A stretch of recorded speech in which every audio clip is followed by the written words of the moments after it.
would like to start my talk with actually two questions. And the first one is, how many people here actually eat pig meat? Please raise your hand.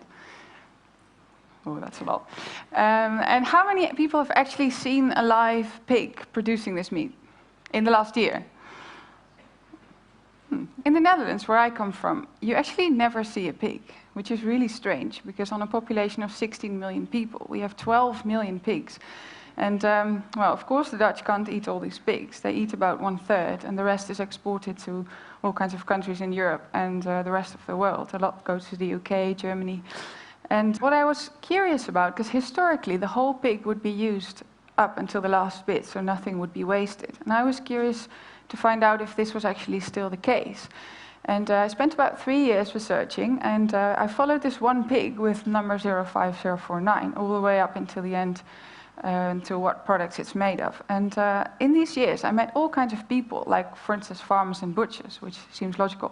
But I also met aluminium mold makers, ammunition producers, and, well, all kinds of people.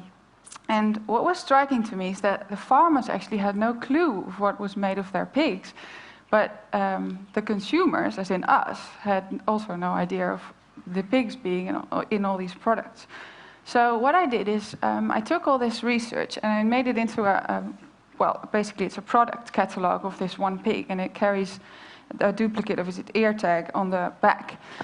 And it consists of 7 chapters. The chapters are skin, bones, meat, internal organs, blood, fat, and miscellaneous. In total, they weigh 103.7 kilograms. And to show you how often you actually meet parts of this pig in a regular day, I want to show you some images of the book. You probably start the day with a shower. So in soap, fatty acids made from boiling pork bone fat are used as a hardening agent, but also for giving it a pearl-like effect. Then if you look around you in the bathroom, you see lots more products like shampoo, conditioner, anti-wrinkle cream, body lotion, but also toothpaste. Then, so before breakfast, you've already met the pig so many times. Then at breakfast, the pig that I followed, the hairs of the pigs, or proteins from the hairs of the pig, were used as an improver of dough. Well, that's what the producer says, it's improving the dough, of course. In low-fat butter, or actually in many low-fat products, when you take the fat out, you actually take the taste and the texture out. So what they do is they put gelatin back in order to retain the texture. Well, when you're off to work, under the road or under the buildings that you see, there might very well be cellular concrete, which is a very light kind of concrete that's actually got proteins from bones inside, and it's also fully reusable. In the train brakes, at least in the German train brakes, there's this part of the brake that's made of bone ash. And in cheesecake and all kinds of desserts, like chocolate mousse, tiramisu, vanilla pudding, everything that's cooled in the supermarket, there's gelatin to make it look good.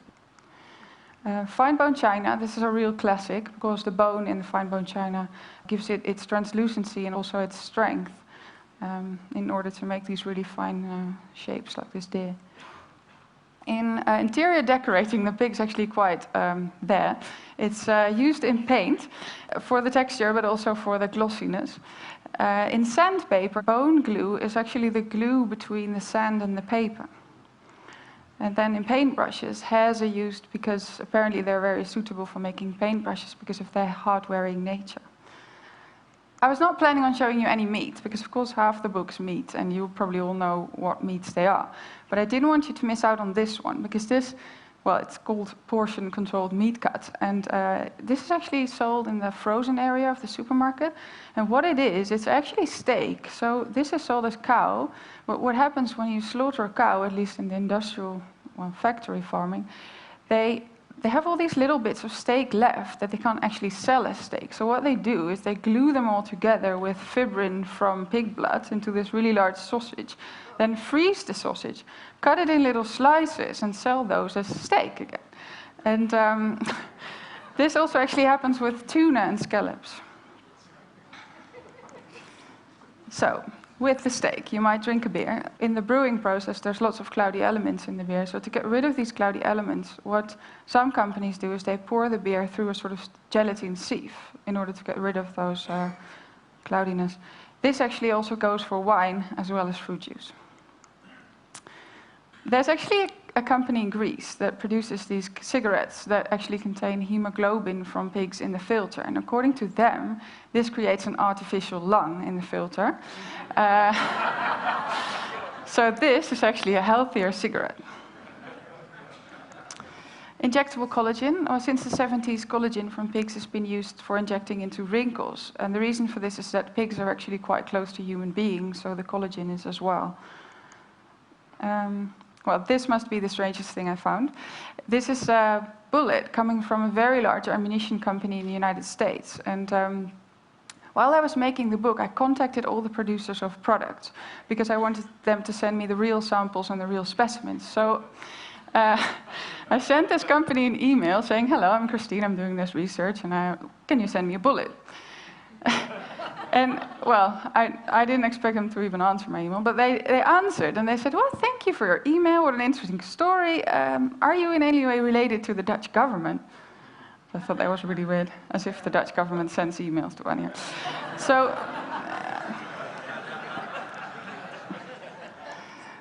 So the most beautiful thing I found, at least what I think is the most beautiful in the book, is this heart valve. It's actually a very low-tech and very high-tech product at the same time.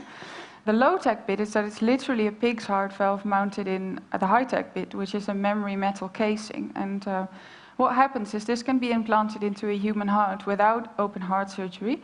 And once it's in the right spot, they remove the outer shell, and the heart valves, well, it gets this shape. And at that moment, it starts beating instantly. It's really sort of a magical moment.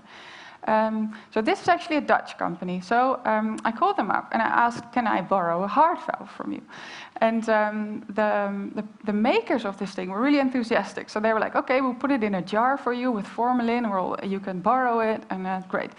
And then I didn't hear from them for weeks. So I called and I asked, what's going on with the heart valve? And then they said, well, the director of the company decided not to borrow you this heart valve because he doesn't want his product to be associated with pigs. Well, the last product from the book that I'm showing you is renewable energy, actually to show that my first question, if pigs are still used up until the last bit, was still true. Well, it is, because everything that can't be used for anything else is made into a fuel that can be used as a renewable energy source. In total, I found 185 products. And well, what this showed me is that, well, firstly, it's at least to say odd that we don't treat these pigs as absolute kings and queens. And the second is that we actually don't have a clue of what all these products that surround us are made of. And you might think I'm very fond of pigs, but actually, well, I am a little bit, but I'm more fond of raw materials in general. And I think that in order to take better care of what's behind our products, so the livestock, the crops, the plants, the non-renewable materials, but also the people that produce these products, the first step would actually be to know that they're there. Thank you very much.